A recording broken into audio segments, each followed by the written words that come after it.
Welcome to the topic of direct ground rendering, part 3. Today I'm going to talk about issues related to transfer function design. Remember what is transfer function? Basically, as you render the data, you need to sample data value at the fixed positions, and then for each data value, you need to convert that to color in the form of RGB and opacity. The data sample used to decide the color and opacity can be a single value, that is a scalar value, which is most of the cases, or it can be multiple values, that is you may want to consider scalar, gradient, magnitude, etc. together to determine the proper color and opacity. This is the equation that we have discussed before. Remember there's an exponential decay, and this decay is determined based on the coefficient of extinction, tau, but that we never model the tau directly. Instead, we take the whole term, the whole exponential term as 1 minus alpha. So this alpha I is derived from the data value. And also, we need to integrate the energy contribution or the color contribution from each of your sample points, and this is represented as a function g. So the g here in the equation, you can imagine they are colors in red, green, blue. So below, the image shows a graphical representation of the transfer function. The y-axis is the alpha value, that is opacity, and the x-axis is the function value, f. Here we have divide the range of value into 3 peaks, and then we assign red, green, blue, and with various opacity to the function values. And this is of course just an illustration, and you need to design a proper transfer function such that you can emphasize, you can display important features from your data. And this is the discrete implementation we discussed last time. You cast a ray from your camera or eye into the volume. You sample the data volume at fixed position that you decide. Here we have example of C1, C2, and C3.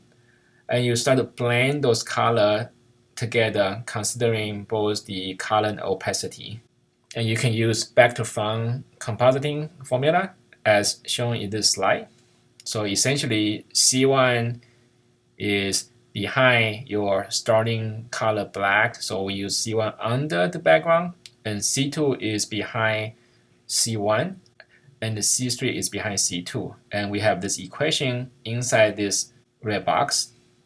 Then in this equation, you need to have the alpha value and the color value, alpha over x and the C over x, sampled from each of the point along your ray. And you composite together, in the end you get a single output assigned to the pixel. This is the front to back equation. Instead of using under, using over. And again, you need to have C over x and alpha over x at every point along the ray. So now, transfer function can be divided into color and opacity. So what does color is used typically? Color can be used to distinguish different materials or different value ranges. So in this example, we use the same color for all the data value. It's very difficult for you to see features. But now suppose you divide the data value into orange, yellow, and red to represent muscle and bone and tooth. When you render all the data value together, so you can see tissues of different property much more clearly. Opacity is to determine how visible a sample point is going to be. It is equal to 1 minus transparency.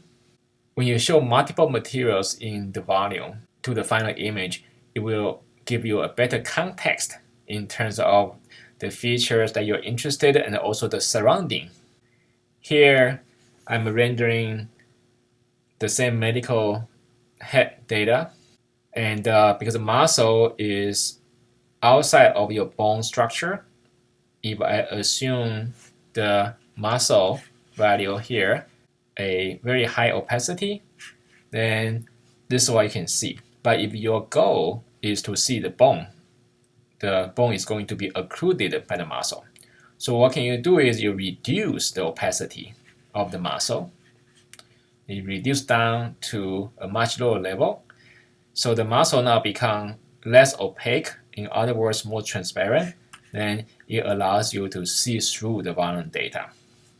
So you're able to see bone and also the teeth here.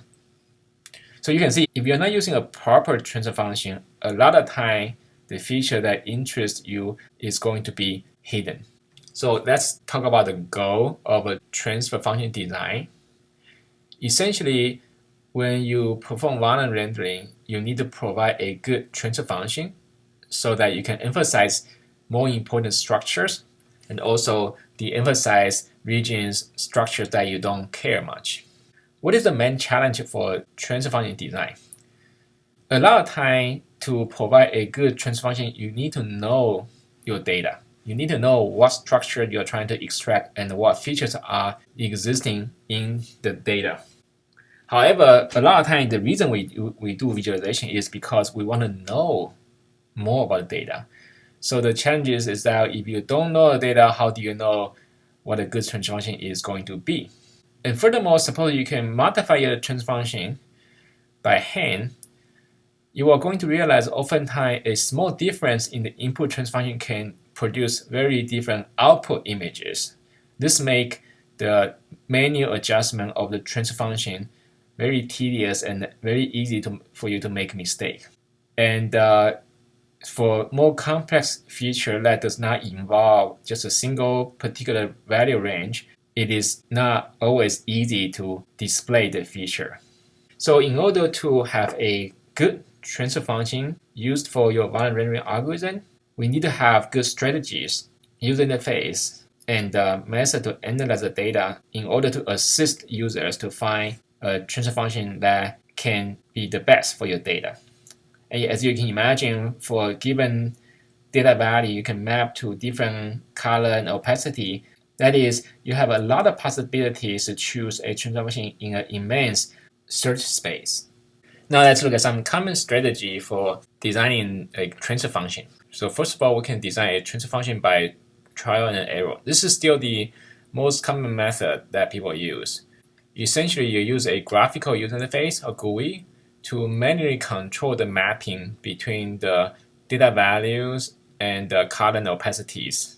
And this is very tedious work, in particular if you do not know enough about your data. For example, you have this initial transfer function. Even you just shift the position of certain alpha value a little bit, say to the left, it will generate a total different image. How to determine the proper value for the opacity and also the value range require a lot of adjustment back and forth.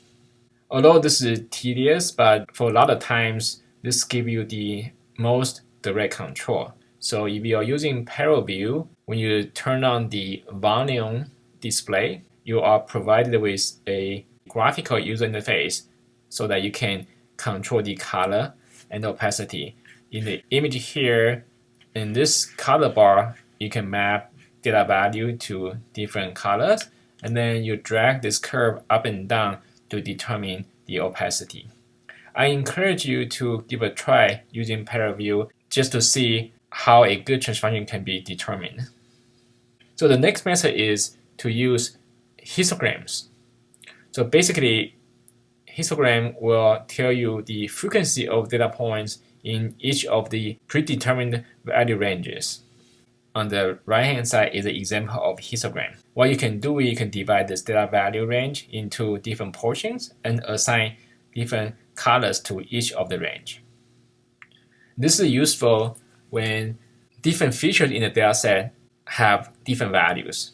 In this example, a head dataset, you can see that air and the muscle and the bone and tooth, they form 3 different clusters. In this situation, you can provide different color to different value cluster, and because of the contrast in the color, you can clearly see different tissues in your data. Sometimes certain feature cannot be determined solely by the data value. For example, assuming you want to find material boundary. The boundary is often described as area that have large gradient, that is the derivative of the data value instead of the data value itself. This is because if you are trying to find an interface between two materials, but the two materials may not have the constant color across different regions.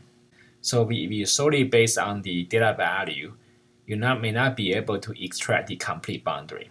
So how do you determine material boundaries or edges? If you look at the image analysis literature, this is a classical edge detection problem. For a perfect image, suppose there is a boundary between two intensity values. If you only look at the value, in an ideal situation, you will find a step function. That is, on one side of this interface or boundary, you have one value, and on the other side of the boundary, you have a different value. But if the value on each side cannot be held as a constant, you may not find the boundary easily. Then you can look at the gradient. So gradient, you can imagine, basically show you the difference between the data value on both sides of a interface.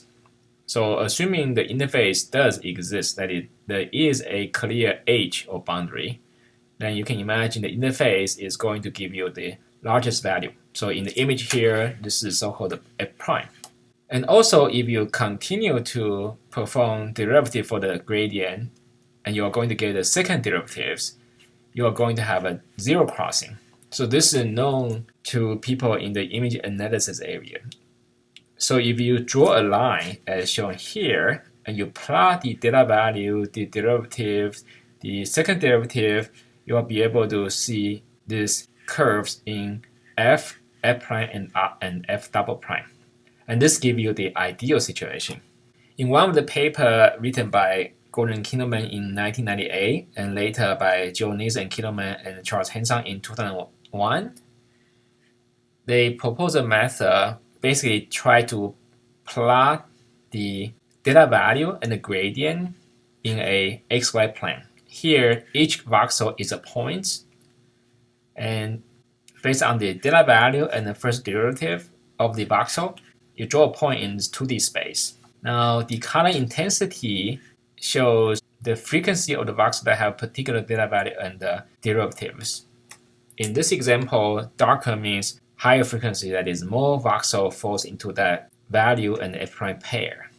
And they discovered that if you see patterns such as the arcs here, each of the arcs represent a particular material boundary. So if you look at this image, you will find out there are multiple arcs simultaneously shown to you, and you can actually display the voxel that fall into those value and the f prime range, and you can identify material boundaries. So in this example, this is the data value versus derivative plot. Again, each of the dark points here represent a voxel that has the value and f prime pair in this two-dimensional space. If you only look at the value, you will find out there are three darker areas, which are three clusters that form air, tissues, and the bone. But you're not necessarily able to find more subtle features, such as the boundary between air and the tissue, the boundary between tissue and the bone, and boundary between air and the bone. However, if you look at this f versus f prime plot, you're going to find out there are multiple arcs here.